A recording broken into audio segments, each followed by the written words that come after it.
Hi viewers, welcome to our channel. ప్రస్తుతం మనతో పాటు సీనియర్ జర్నలిస్ట్ దామ బాలాస్ అన్న వారితో మాట్లాడదాం. నమస్కారం సార్. నమస్తే సార్, వైసీపీకి ఆలీ రాజీనామా చేశారు సార్. అందుకు సంబంధించిన ఆయన వీడియో నోట్ కూడా రిలీజ్ చేశారు. అసలు ఎందుకు రాజీనామా చేస్తారు, మరి వేరే పార్టీలో ఏమన్నా జాయిన్ అవుతారా లేదా, సో ఏం చెప్పారు సార్ అసలు ఆయన? ఆ వీడియోలో ఏముందంటే బేసిక్గా నేను రాజీనామా చేస్తున్నాను, ఎలక్ట్రానిక్ మీడియా సలహాదారు ఆ పోస్ట్కి, ప్లస్ వైసీపీ సభ్యత్వానికి రాజీనామా చేస్తున్నాను అని చెప్పాడు. తర్వాత తన జర్నీ గురించి చెప్పాడు. 20 ఏళ్లకు ముందు రామానాయుడు కోరిక మేరకు నేను ఆయనకి ప్రచారం చేయడానికి వచ్చాను. అప్పటి నుంచి కూడా 20 ఏళ్ల పాటు తెలుగుదేశంలో ఉన్నాను అని చెప్పాడు. రాజకీయాలు అంటే కొత్తగా నేనేదో వైసీపీలో చేరలేదు, ఇప్పటి నుంచి తెలుగుదేశంలో పనిచేశాను అని చెప్పాడు. దాని తర్వాత వైసీపీలో జాయిన్ అయ్యాను, ఎలక్ట్రానిక్ మీడియా సలహాదారుగా పనిచేశాను. ఇప్పుడు నేను రిజైన్ చేస్తున్నాను.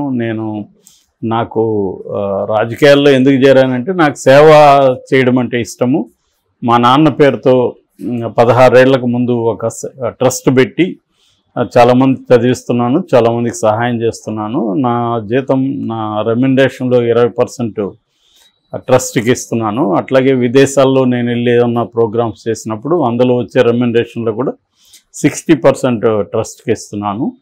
సో ఈ సేవలు ఇంకొంత బెటర్గా చేయొచ్చని రాజకీయాల్లోకి వెళ్ళాను తప్ప నాకు రాజకీయం చేయాలని ఇంట్రెస్ట్ లేదు. నేను ఎప్పుడు కూడా వ్యక్తిగతంగా ఎవరిని విమర్శించలేదు రాజకీయాల్లో కూడా అని చెప్పుకొచ్చాడు. దాని తర్వాత నాకు అన్నం పెట్టింది ఈ సినిమా నిర్మాతలు కావచ్చు, నటులు కావచ్చు, దర్శకులు కావచ్చు. సో సినిమా ఇండస్ట్రీనే నాకు అన్నం పెట్టింది. నేను ఇప్పుడు ఒక మామూలు మనుషులుగా సినిమా ఇండస్ట్రీలో పనిచేసుకుంటాను. రాజకీయాల్లో ఇంకే రాజకీయ పార్టీకి నాకు సంబంధం లేదు, ఎక్కడ చేరను అనేది క్లారిఫై చేశాడు. సో బేసిక్గా ఆలీ జర్నీ చూసుకున్నప్పుడు మనకు చాలా చైల్డ్ ఆర్టిస్ట్గా వచ్చాడు. ఫస్ట్ బాగా నోట్ అయింది అదేమిటి సీతాకోకచిలుక మన అయ్యింది భారతీరాజా సినిమా, అందులో బాగా నోట్ అయ్యాడు. అక్కడ నుంచి ఇంకా అతను తిరిగి చూస్తాను. అంతకుముందే చిన్నప్పుడే అతను సినిమాల్లోకి వచ్చాడు. సో ఏదేమైనా అతను సినిమాల్లో అయితే బ్రహ్మానందం తర్వాత ఆలీ ఆ స్థాయిలో నిలదొక్కుని సుదీర్ఘకాలం ఉంటున్నాడు. తనకంటూ కొన్ని మేనరిజమ్స్, డైలాగ్ డెలివరీస్ ఇవన్నీ కూడా డెవలప్ చేసుకున్నాడు. అయితే రాజకీయాల్లో తను ఎప్పుడు కూడా అనుకున్నట్టుగా రాలేదు. నిజానికి చాలామంది ఆశ్చర్యపోయారు వైసీపీలో చేరినప్పుడు. ఎందుకంటే తను ఎక్కువగా పవన్ కళ్యాణ్ సినిమాల్లో పాపులర్ అయ్యాడు. పవన్ కళ్యాణ్ మంచి ఫ్రెండ్ కూడా. ఆలీ అంటే ఇష్టమైన పవన్ కళ్యాణ్ కూడా చాలాసార్లు చెప్పాడు. అందుకని జనసేనలో చేరతాడేమో అనుకున్నారు. కానీ ఆయన జనసేన కాకుండా ఇటు చేరాడు. 2019 ఎన్నికల ముందు చేరాడు. ఎన్నికల తర్వాత ఎందుకంటే ఎన్నికల ముందు చేరాడు కాబట్టి అతనికి ఎమ్మెల్యే కానీ ఏమీ లేకపోయినా అనుకున్నారు. తర్వాత యాక్టివ్గా ఉంటాడేమో అనుకుంటే అది కూడా పెద్దగా యాక్టివ్గా లేడు వైసీపీలో కూడా. అయితే తర్వాత ఇప్పుడు 2024లో ఎమ్మెల్యే కానీ ఎంపీ కానీ ఇస్తారని చెప్పారు. ఇటు నంద్యాల కానీ గుంటూరు కానీ ఇస్తారు ఈయనకని చెప్పారు.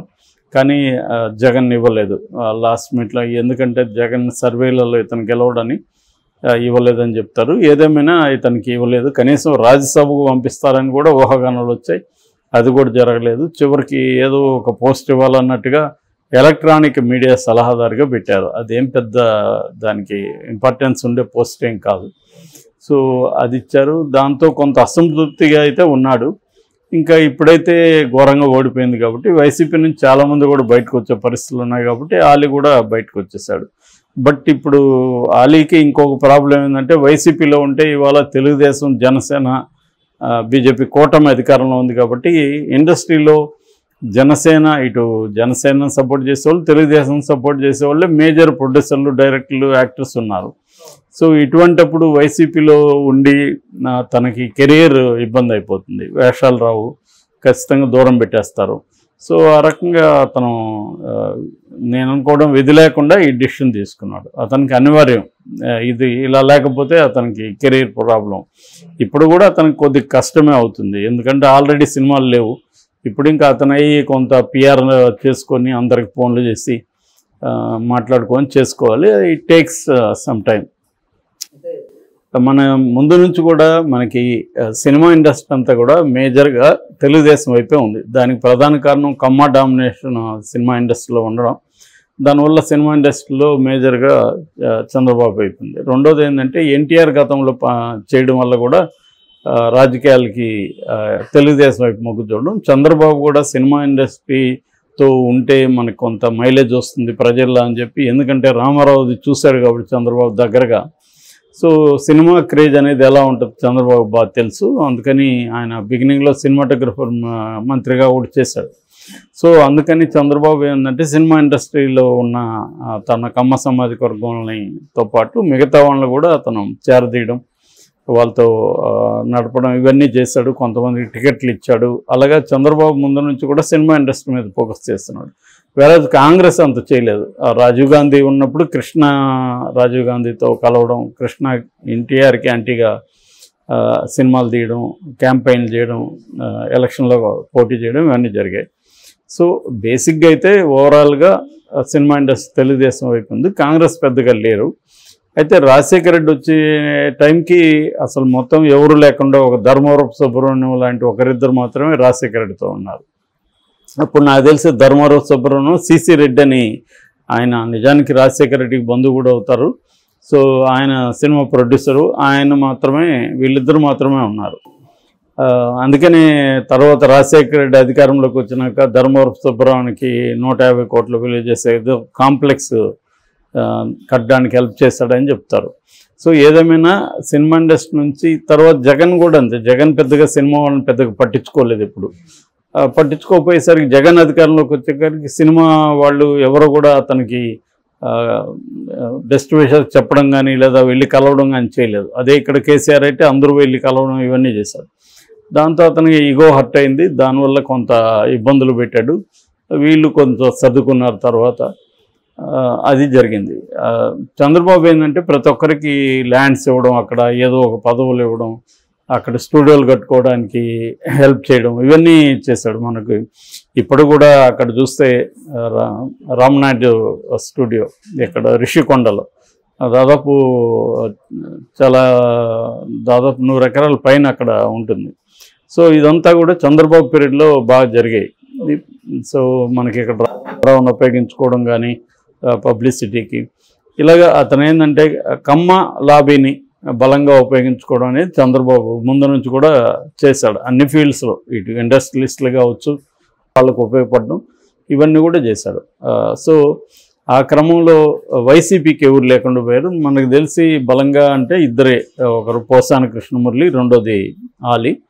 సో ఇప్పుడు వాళ్ళిద్దరు కూడా సైలెంట్ అయిపోయినట్టుగా మనకు అర్థమవుతుంది. పోసాని కృష్ణమురళి కూడా ఈ మధ్య ఎక్కడ కనిపించట్లేదు. వైసీపీ ఓడిపోయిన తర్వాత తను ఎందుకంటే చాలా ఎక్కువ అతిగా మాట్లాడాడు ఇటు పవన్ కళ్యాణ్ మీద, మిగతా వాళ్ళ మీద. ఆ ఎఫెక్ట్ ఖచ్చితంగా పోసాని కృష్ణమురళి కెరీర్ మీద కూడా పడుతుంది.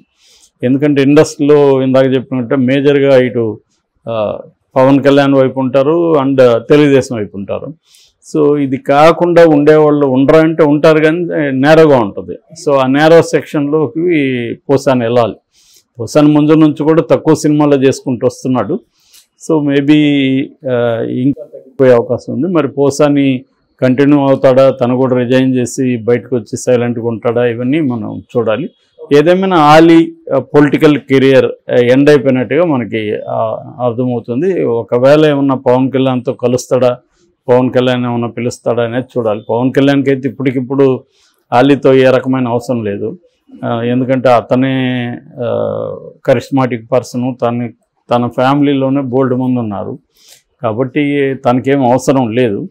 కానీ ఆలీ ఏమన్నా వెళ్ళి కలిసి మాట్లాడితే పవన్ కళ్యాణ్ కొంత సాఫ్ట్ అయ్యే అవకాశాలు ఉన్నాయి. Okay sir, thank you so much.